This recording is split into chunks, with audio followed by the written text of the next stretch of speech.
All right. Hello, everyone, and now welcome to a game in between Ice Orc versus Blade. This game taking place here on Tyrannus Stand. For all of you guys wondering, it is day 6 of self-containment isolation here in the good old in California in the U.S. of A. And I probably look a little disheveled, a little bit more tired. Um, I, you know, I appreciate teachers a lot more, and just trying to, I don't know. I think right now in times of isolation, especially with kids, it's all about curbing your expectations, like what you expect to get done in a day when working from home, teaching your kids, in even your leisure, such as casting WarCraft 3.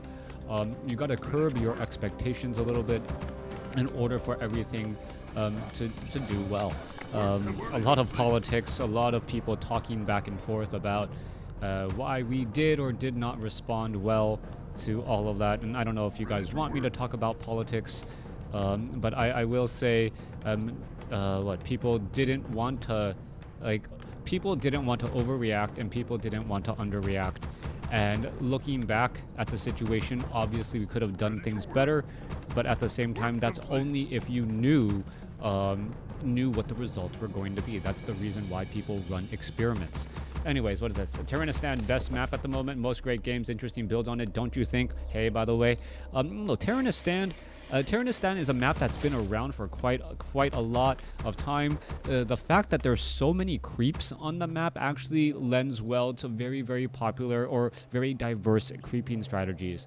You can try and clear out the center rogue wizards first. They do drop rather powerful items for blade masters. Even archmages, or excuse me, alchemists, can go ahead and try and clear those out very fast. Also, the fact that you have access to this mercenary camp here, and, well, you can abuse that lightning shield ability, waiting for it. Wait, where's the lightning shield? There it goes. As a blade gonna go ahead and drop a water elemental and getting damage onto those back rogues rather fast, and you should most likely be shifting. Oh wow, Perp was able to get the kill off there without the 9. Is it? Oh, I think it did get all of... No, it actually let the lightning shield get some of those final shots off, and that is the reason why that Blade's Archmage is not sitting at level 2. I was going to say he did that nearly flawlessly, but no, instead made a little bit of mistakes, allowing that Farseer, or allowing that Archmage to not get to level 2, losing a little bit of experience. Should have been more than enough. As you see, the Farseer is currently sitting at level 2 already, going after the rogue. Back down across here, Archmage is clearing out these apprentice wizards, has picked up a very impressive double mantle of intelligence. That is rather scary. If you actually also had a potion of greater mana as well, that Archmage could have perhaps tried to do a little bit of a push. Adjusting your strategy for the items that you get is rather common, but I don't know if we're going to see that here. Farseer is coming in from this far direction here. There is healing salve on him. Galaxy Brain AM. Yeah, big brain right there. Archmage going to go ahead and try and engage. Does pretty much getting claws of attack +6 because of those double mantles of intelligence, but adding in the fact that it has that +6 intelligence gives it extra 90 mana. Throw in the fact that you may, well, perhaps try and get some wand of mana stealing or get anything like that. Forestral Shadow Priest gonna go ahead and abolish magic there. Forestral Shadow Priest, there is another abolish magic. Forestral Berserker going after that Forestral Shadow Priest, but where is it gonna really run off to? That is actually bad news for it, as it's not gonna be able to get away all that easily. Meanwhile, to see Tome of Strength is being left behind. Grunts and units are being left behind here. The Forestral Shadow Priest gonna hide along on the inside as some damage is getting added in. Double Spirit Wolves coming across. Damage gonna go down onto that Footman. Footman gonna get taken down. There it goes. 40 experience for that Farseer, as we could be... Oh, thank you for the sub. Sub right there, as the Forestral Shadow Priest is still trying to head back. All right, it looks as though Ice Orc doing a great job limiting the amount of damage to be done. Let's take a look. Are we going to see perhaps some more mercenaries hired? Oh, there's a denial and getting in some damage away. Forestral Shadow Priest trying to back away once more, as this one is healing up, and action is all across the board everywhere, as well, Blade may want to pick up that Tome of Strength and not allow his opponent to get it. Footman doing a little bit of engagement here, not the easiest time. Meanwhile, Archmage there getting in some damage as well. There's a Pure Up of Vitality. That Archmage very high on stats this early in the game. Meanwhile, Forest Troll Shadow Priest, extremely low on hit points, has to be very careful what it tries to do. Are we going to pick up that Tome of Strength? Yes, finally doing so. Peasants are now running through, and this Forest Troll Shadow Priest, well, getting a little bit lucky as we're going to see a little bit of damage. Scroll of Speed being executed right there. Well, Chain Lightning now coming across, and the Archmage is going to try and finish off some of those Forest Troll Shadow Priests again. One very low hit point Forest Troll Shadow Priest inside right there. Arcane Tower damage is coming through. Oh, there goes another, and a heal at the last moment saves him. Archmage, oh, beautifully done. Farseer throwing that lightning orb and then using that Scroll of Town Portal, a split-second difference to finish off that third Forest Troll Shadow Priest. Archmage currently sitting at level 3. As the early game, both sides able to do a lot of damage to each other, trying to disrupt. By the way, what is your favorite hero unit? Favorite hero in terms... See, like, favorite heroes... It's very difficult to describe. Like, if you say in terms of versatility, in terms of leading an army, or favorite hero or favorite unit to hate, like my favorite unit to hate, it has to be Obsidian statues. They provide so much and do so much, but that's also partly because I do not play undead. My favorite hero in terms of just immediate presence and power onto the battlefield, Mountain King as your second hero. All of a sudden you kind of have to, you kind of can almost ignore the human army. You know, you can harass the Archmage and all those footmen early on, maybe even the riflemen, but the instant you see a Mountain King in that mix, you just like, no, I can no longer just ignore. I have to actually respect all of that right there. Best voice unit acting, that's actually, I don't know. Is there no game sounds? Okay, there it goes. Maybe my game sounds were just far too low. Peon now trying to run back here. There you go. Archmage going to go ahead and take down that Peon once again. Double. Love your videos. Been watching for years. Thank you. I am Symmetry. Thank you for watching. Archmage now in trouble, trying to slip away and able to slip through. The Tauren Chieftain was not able to throw down a stomp. And Ice Orc now in a little bit of trouble. He wants, is going to be, well, Water Elemental trying to hide in the back across over here is going to be able to get some damage. No experience now for that Tauren Chieftain and those other remaining units. It does get taken down. Meanwhile, we see a tech to tier 2 already done, obviously, for the Orc. Tech to tier 2 should have started, nearly done for Blade, as we'll see what the second hero is going to be. All right, in fighting next to the tavern, is it going to actually be a tavern hero? That would be a little bit of an unorthodox strategy. But then again, if you want to be able to pick up additional items, now would be the time to pick up that Gloves of Haste. What's going to happen? Is he just going to leave it behind, or perhaps pick up some sort of tavern hero? Archmage now heading back off to the north. What is going on? Sound is perfect. Don't worry. All right, thank you. Always concerned just a little bit. Blacksmith taking a little bit of damage here. And, well, repairs are now underway. Massive repairs underway, trying to finish or get it repaired in time. Let's take a look. Well, there goes some ensnares. Are we going to see a cancellation? No cancellation, and major gold lost, as there was also the repair cost going into it there. Archmage teleports now into the backside. Panda does have Claws of Attack +6. Archmage has Gloves of Haste. Scroll of Regeneration trying to be used there, as the Panda going to be joining in on the fight. Archmage drops a Water Elemental, trying to head back here. Tauren Chieftain, well, semi-surrounded. We are going to see an ensnare go down onto the footman here. And, well, this is the type of battle that Ice Orc wants to play. He wants to be able to force an engagement against Blade's army, which isn't really that powerful as of yet. Tauren Chieftain could have thrown down a stomp. There it goes. Going to be able to pick off even more units as the Farseer and Tauren Chieftain both level up. All right, multiple footmen getting taken down. These ensnares are just absolutely devastating as a Breath of Fire goes across multiple units here. So far, Ice Orc has been coming out of this battle smelling like a rose, but that's only if he doesn't lose any units here. Couple of healing salves going down. Tauren Chieftain could perhaps throw a healing salve down here onto these last remaining units. Let's take a look. Tauren Chieftain purposely trying to keep Endurance Aura on those units, as well as we see another ensnare go across. Breath of Fire trying to finish off some more units. right, ensnare onto the Panda. Panda could be in trouble. Priest are there offering a lot of heals, but the ensnares do not last nearly as long. Panda gets stomped. Is he gonna die? Down to 49 hit points, down to 50. No breath of fire, no parting gift there, as the Archmage now finally finding and connecting onto some of those grunts. Archmage gets up to level 4. Double water elemental could be a problem. Force-roll Berserker trying to get back away as the units are now heading back again. Water elemental splashing their damage all over those units as Ice Orc backs up.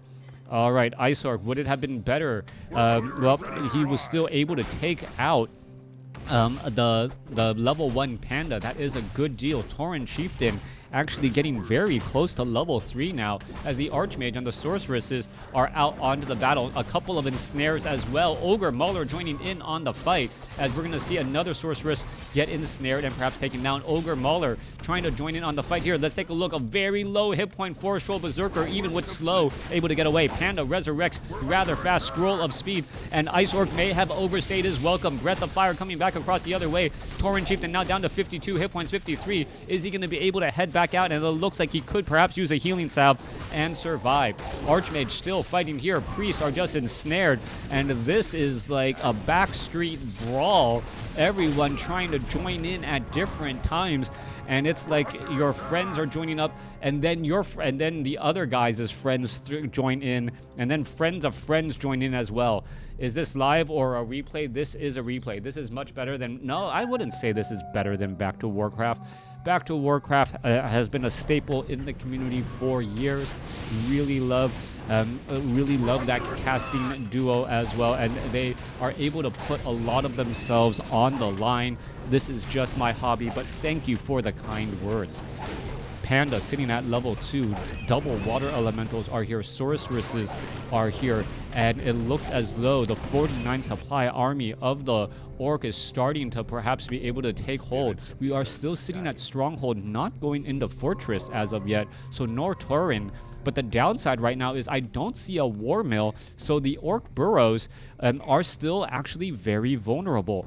The fact that Blade is not pressing out during this time as he's going into tier 3, well, I think that Blade may actually come back with an army that surprises Ice Orc here in just a moment. Panda now coming back the other side here. Well, thank you for those. Thank you. I think I'm not bad either. So... as we're looking at the, well, Raiders coming back and forth here. All right, Spellbreakers trying to engage. Archmage could be in trouble. Chain Lightning bouncing around. Panda, Breath of Fire across multiple units. Scroll of Speed now being used. Tauren Chieftain is in the front line now with level 2 Stomp. And, well, Spellbreakers are going to have to do a lot of damage to that Tauren Chieftain in that front line to, well, disable any additional stomps here. All right, there goes another stomp. Multiple units stunned and out of commission. Water Elemental trying to go after extra units as well. As we can see, well, Raiders low on hit points. Are they going to get taken down? Yes, they are. More Spirit Link being cast. Farseer sitting at 5. Tauren Chieftain at 3. Panda still at 2, but it does have a Sobi Mass as the Archmage is trying to figure out how to focus down those units. So difficult as, well, you know, Spirit Link does reduce the amount of damage that they deal, or they receive. Breath of Fire going off onto a Spirit Walker right there. Spirit Walker is still alive and well, pretty much laughing at everyone else. Scroll of Town Portal transferred to the Panda, but unable to use it as he got stomped on again. All right, Archmage about to get taken down. There it goes. And Ice Orc, I take it back, able to do a lot of damage here, as we're going to see a Scroll of Town Portal now be used. Multiple attacks, Chain Lightning, but it bounced the wrong way, and it doesn't finish off the remaining Water Elementals and those remaining units. Really haven't seen someone... All right, South America, not Africa. All right, what a brawl in downtown Tyrannus, yeah. Just a flat-out back alley brawl. Everyone just fighting every which way. Oh, there you go. Farseer is there. Farseer felt that it could dive on in there. It had Spirit Link, even though it was down to 406 hit points. But then again, that's one of those situations where if you don't see a Mountain King, you feel like you can actually just dive into a battle and not worry about getting stunned. Now, mortar teams are getting added, and it feels like Blade at some point with his economy should be able to explode. Ice Orc has bringing the battle to Blade consistently, and so far the home field advantage hasn't really added much for Blade. at some point I do think that is going to switch, but we're also looking at the Tauren Chieftain still not using his skill point, still only sitting on level 1. What is going on here? Blade completely exposing himself to one side. Absolutely horrible positioning as the Tauren Chieftain still has plenty of abilities and using a level 1 stomp instead of a level 2. Not even going for a level 2 endurance aura. This is absolutely mind-boggling, as Ice Orc should be able to really win out in this battle with more damage if he tries to do it. All right, here we go. There's a huge stomp. Chain Lightning finishing off multiple peasants here, and this could be the extra experience that the Tauren Chieftain and Farseer need. Raiders are all trying to head back around. Lines are not clearly drawn. Tauren Chieftain stomps again, and you can see the effectiveness of that stomp across multiple units as the Farseer is almost at level 6. However, Farseer cannot hope to stick around for far too long. Too much damage. Knights are actually on the field as well, as the Farseer getting in some extra damage here. Archmage isn't going to be able to go after. Yes, there goes one. Is going to be able to find any additional units. No, these two Raiders were down to 3 hit points. Please do a cast with Back to WarCraft, especially with Neo. We were really trying to arrange that at DreamHack. Yeah, pretty much we were trying to arrange me casting some games with Todd, Nemo, Remo at DreamHack. Unfortunately, the first time they brought in someone to do color commentary, it might have actually been Blade? It might have actually been Blade, and then the producers of the DreamHack event were like, no, we can't do this anymore, and it pretty much scuttled any chances of me casting with them live. All right, Tauren Chieftain turns back around, finds the majority of that human army here, ready. Oh, it was Neutron. It was Neutron? All right, it was Neutron. Metaphysics knows what exactly I was talking about. Tauren Chieftain now making its way back across here.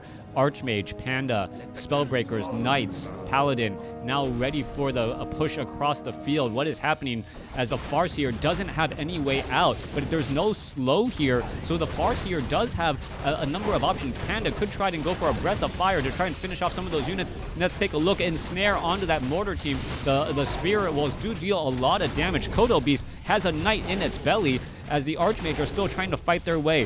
All right, continuing to battle it through here. Ogre Mauler going after some more units. There, Knights able to do more damage as the Panda falls for the 3rd time, giving level 6 to the Farseer. All right, crazy. Are we going to see the ultimate ability here, or perhaps even more stronger Chain Lightning as Spirit Wolves are making their way back out? Farseer down to 131 hit points. It is still alive somehow, not getting focused. I don't know how or why that is working, as a low hero should perhaps be a problem. Knights are still engaging back across here. Knight going to get taken down, and this 43 supply over 75 Blade. Both sides are suffering a lot of losses as the Tauren Chieftain now gets up to level 5. All right, last Water Elemental dies to timed life once again. Deport Gaming as well. They don't know this guy. I would love to see you cast with I Train Human. He hasn't uploaded in 2 years, but he knows the game well. I think I've heard of him. I've cast with I think I've cast with SBK. Knights also diving in a little bit too far again, but SBK hasn't been part of the scenes for quite some time either. Yeah, I'm much more of a play-by-play commentary. So if I could team up with a really in-depth color commentator talking about build orders and scouts and making predictions, I think that would probably be the best entertainment and best casting partner for me to have. But you know, that's just my own opinion right there. Please, let's focus on the game though. Yep, well, there's a little bit of a break in the action right now. As we're looking at, well, creeping finally going down in 19 minutes into this game. You gotta remember, Terranus Stand is normally a map where both players just like creep out their own neck of the woods and get into a little bit of a higher level and then try and do something. This is obviously not the case right now, as we're looking at the majority of creep camps still having their creeps. Now, what does this really mean? It means that at some point, Ice or Blade, if he tries to, or if Ice Orc doesn't let up, it might give Blade the opportunity to actually get back into the fight. All right, there is a healing ward right there. I actually positioned rather poorly, could get easily focused down. So what does that really mean? It means that if Ice Orc actually doesn't press and attack his opponent, we could see a level 4 Paladin and a level 4 Panda join in on the fight from creeping, giving a better advantage to the human. But right now, it doesn't look like Ice Orc is going to be letting up at all. He is still putting in a lot of pressure. Meanwhile, what is going on here?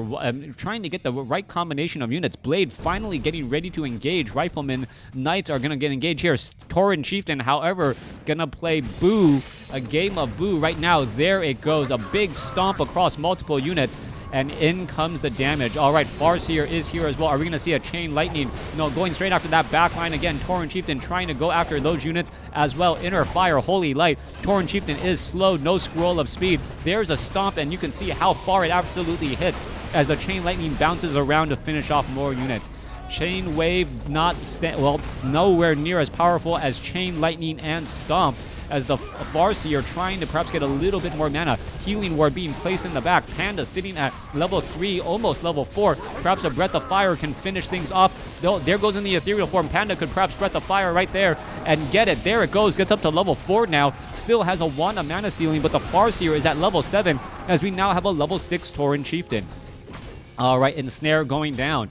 Panda couldn't go ahead, get another Breath of Fire off. Archmage continuing to fire back. Scroll of Healing is on that Archmage. Is it going to be used? Yes, it is used, as the Archmage still trying to get away.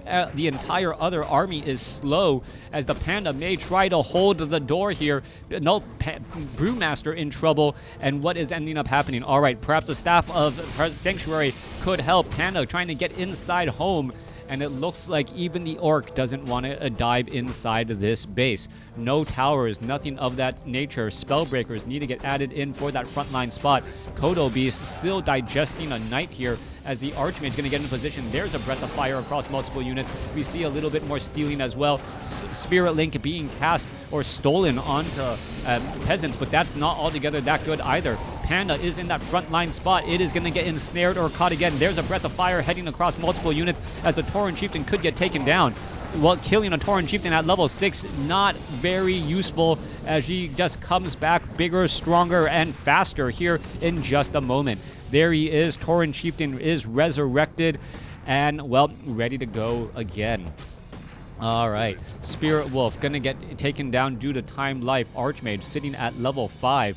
Brilliance or a level 2. Level 3 water elementals coming back across. Spellbreakers could try and engage. Let's take a look. That is maximum mana. And where is that Stomp? Paladin now out onto the field. Holy Light onto the Panda. Panda called that, 5 seconds away, as the Archmage tries to get away. All right, Archmage is in trouble. Chain Lightning down to 49 hit points. Oh, gets an Inner Fire and an invisibility to stay alive. All right, more damage coming back the other way. Holy Light, Breath of Fire finishes off 2 Spirit Walkers, but there's still a whole bunch of units that could have been lost right there. 50 over 70 supply, losing 2 Spirit Walkers right there, with a Breath of Fire. Panda sitting at level 4, and this, I gotta say, if this is a big possibility now. If somehow Blade is able to get to level 6 on that Archmage, well, movement is going to be very, very big and important. At this point, the Tauren Chieftain cannot gain any experience. Neither can the Farseer. And the Panda can get to level 5, and, well, the Paladin can get to level 4, even level 5 as well. No big items. Divine Shield, perhaps adding in Devotion Aura would be useful, as the Farseer realizes, you know what, I need to take out these creep camps. Even though I can't gain experience, I cannot let my opponent get them. All right, there's a Shadow Wolf trying to slip through, not going to be able to at all. A lot of healing coming across, and a Blade is looking rather scary. Units are going to try and come in and engage here. Let's take a look. Well, a number of the assassins and rogues are still there, as we're going to see the Archmage looking to clear out this Renegade Wizard and Assassin creep camp. Archmage going to purposely back away. Let's take a look. There is that flying machine overhead keeping track. There's a Spirit Wolf right there, and it's going to go ahead and disappear. All right, let's go into the engagement. Tauren Chieftain in that front line. Spellbreakers perhaps should just be attacking. Divine Shield on the Paladin, stopping the Tauren Chieftain from really getting in a big stomp. Chain Lightning bouncing around again as the Tauren Chieftain is going to lose mana like, well, drop it like flies. Kodo Beast now eating after Spellbreakers, the important unit, after also eating up a Rifleman. So that is a big swing once again. Get in my belly. Plenty of things in the belly as the Paladin, well, going to be in problems. There is the Divine Shield Rifleman now back out. Let's take a look. Panda still trying to engage. Wanna mana stealing could remove mana from that Tauren Chieftain and try to blow it back over. Meanwhile, let's take a look. Another Kodo Beast could get taken down. One more shot, but the Rifleman doesn't shoot him. Panda still trying to fight its way through. Are we going to get it? Yes, gets it back out. Spellbreaker going after another unit again, and it looks like another Raider is going to end up falling as well. Panda still trying to engage. Tauren Chieftain trying to make its way through, able to slip back again. Tauren Chieftain now getting slowed, and the Panda is there chasing after that target. Breath of Fire could be useful as the Panda is just knocking down that Tauren Chieftain. Is there going to be enough damage? Ensnare? No, not onto the Brewmaster, as the Tauren Chieftain able to slip back. All right, expansion gold mines only have a minute of mining left. 46 supply for Ice Orc. Water elementals are in the back line here. Let's take a look at this. There is still quite a bit of mining here. Rifleman going to try to finish off some of those peasants. And let's take a look. Well, there goes another peon again. Is this expansion really even worth saving at this point? Mass teleport to head away. Where is the Archmage going with the entire army? Heading back home and perhaps looking to set up an expansion of his own. This game has been a roller coaster so far, back and forth, non-stop fighting, a little bit disorganized, but at the same time, it makes for some interesting plays on where you should try and focus. Panda gonna get to level 5 here. Archmage is looking to back up, but in comes the Orc army. This is a very big deal indeed. Archmage, there is the Tauren Chieftain. Are we gonna see a slow here? All right, Archmage quickly stomped. Panda is sitting at level 5, and there's an invisibility as well. Panda gonna go ahead and get off a Breath of Fire, gonna try and engage. Meanwhile, we see Inner Fire onto the Panda. Panda down to 800 hit points. Stomp again. But, well, what is happening? The Panda down to 543 hit points, but Raiders are also falling as well. Trying to figure or take out a 200 or, wow, Inner Fire, and he's just standing right there. He is still alive, not quite sure how. Spirit Wolf is going to hide again. 97 hit point. Now, well, Brewmaster coming back over. Breath of Fire coming in to engage. Archmage is right there. And that is the game. All right. Blade actually coming out ahead in that final battle, saving that low hit point Panda, and Ice Orc giving the GG, or perhaps just leaving the game there. Ice Orc looked like he had a commanding lead for quite some time, and then, like, I think it felt like he left prematurely. I think he was just on, that had to be tilt. That had to absolutely be tilt right there. I didn't see the actual death of a hero. And how often does this happen? You're looking at the final hero score. Ice Orc has more experience on his heroes. Ice Orc has 6 hero kills, and Blade wins. Thanks for watching. Thanks for listening. Hope you guys enjoyed it.